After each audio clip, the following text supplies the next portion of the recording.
I really want to hear JT's delivery on this. Oh boy. Yeah, if it's okay with you, Habibi, could you please let people know personal property, private property, just public property? Is that? Oh, if you have the energy. Absolutely. It's 100% the same thing. I'm going to come take your Dora Band-Aids and your Funko Pops and your Paw Patrol toothbrush and call it a day.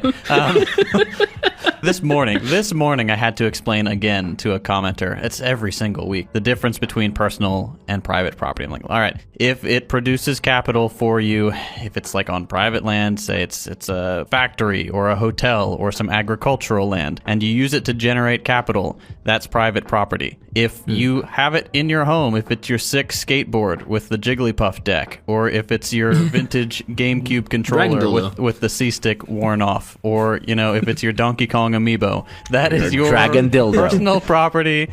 I really like Donkey Kong amiibos, so that one I might take, but other than that, you're good. And of course, to always shoehorn a Marx quote, private property has already been done away with for 9/10 of the population. Yeah. Vast majority of people have no private property to their name. At most, you might have, like, what, an apartment or a home? Don't be the temporarily embarrassed millionaire. You're never going to join the fucking Elon Musks and Bezos of the world, nor should you want to. You are sadly a filthy worker like the rest of us, and that's why your interests lie with the abolition of private property rather than the maintenance of it. And of course, your own personal property you can maintain. There is one you've heard, it's so boring at this point, but communism, no democracy. And then, the guy turns around and is like, oh, what's that? Get back to work right away, boss, who just also happens to be the owner's son. And then, he scuttles with his tail between his leg to, I don't know, go blow the dude who's promised daddy to stay off the pills, so he can pull in 400 grand while basically sitting in a managerial position that he doesn't fucking nothing on. Do you guys want to take this one, or? Obviously, it's like just objectively false. But even pick like the most antagonistic people you can to disprove it.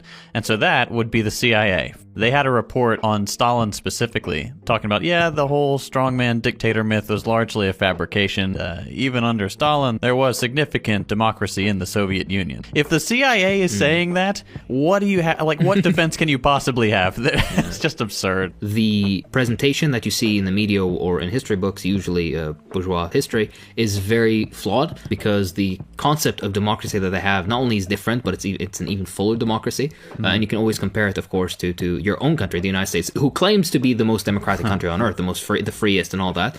But I'm just asking any American, when was the last time that you've actually participated in the democratic process? For the vast majority of Americans, they have one option only to participate, quote unquote, democratically. It's during the presidential elections, and that is where they are forced to choose between two people that they didn't want in the first place. Members of the Senate and Congress. Many of them have served ridiculously long times with no it's who has voted these people in and who's maintaining them in these positions. And of course, not to forget the most important aspect, you have practically no political democracy, but you have absolutely no economic democracy within the United States or any capitalist country. You have no say of what to produce, where to produce, how much to produce. You have no control of your workplace. You have no ability to fire your manager or get them in trouble if you want to. There are countless examples of, for example, within the Soviet Union. By the way, again, nobody's trying to say the Soviet Union is a perfect system, but we're just trying to compare and contrast here. Countless examples within the Soviet Union in which you had basically a manager who does something fucked up. Either he embezzles funds or he even sexually harasses or attempts to sexually harass a worker.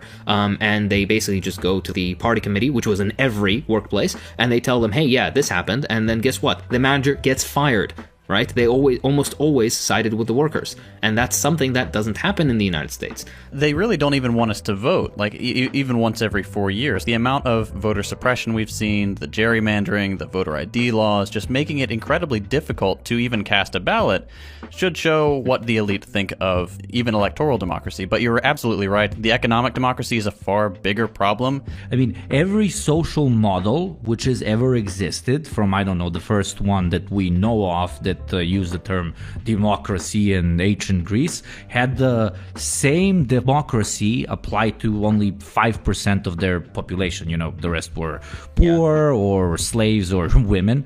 And the neoliberal democracy, not ancient Greek democracy, but the modern neoliberal version, just like the Greeks back in the day, they apply the democratic values to things which do not question the status quo. None of us are saying that the democracy practiced in former socialist countries, even current socialist countries, are perfect, but they made genuine attempts at developing a new form of democracy that's more expansive, and they made massive strides in that field. And also, we need to remember that this is also currently an ongoing process. You have to remember that all former socialist countries, and even modern socialist countries, have had the supreme issue of imperialism, of constant military harassment and diplomatic vilification and economic sabotage and military threats and everything to the end of it.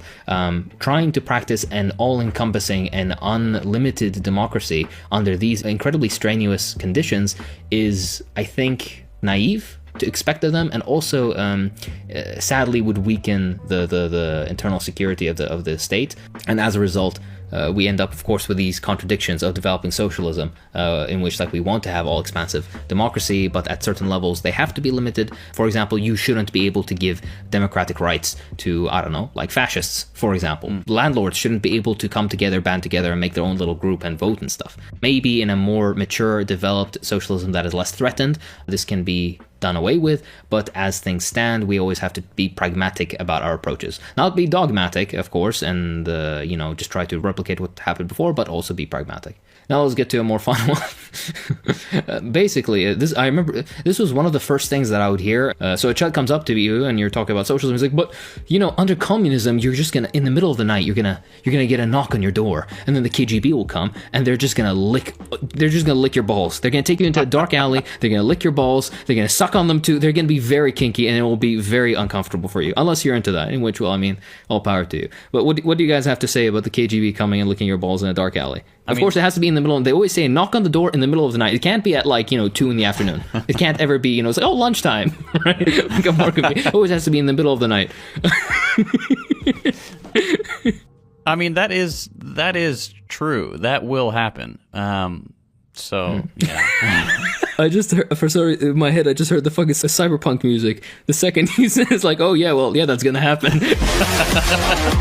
But I was gonna say, this is a weird reference to the Great Purges in the Soviet Union. This is something that is not exclusive to socialism, number one. I've seen many more cases, for example, in the United States, where basically a cop enters a wrong apartment and then shoots a random person sleeping in their bed. Maybe this is fucked up to say, but the people who that happened to in the USSR maybe at least would have been somewhat guilty of some crime, at the very least. Yeah. No, but even in the US, you could just be...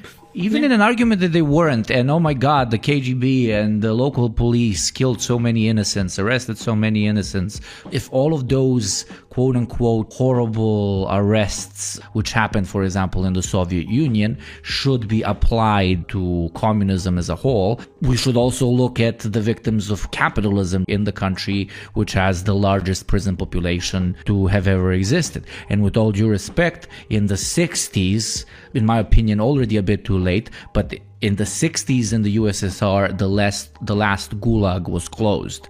In the US, you literally still have prisons utilizing slave labor, and you dare sit here and talk about the authoritarian fist coming down on people's freedoms. I mean, it is, but maybe you should look up because the fist is right above you. There's another one which is so fucking boring, and I'll let you, Upney, take this one.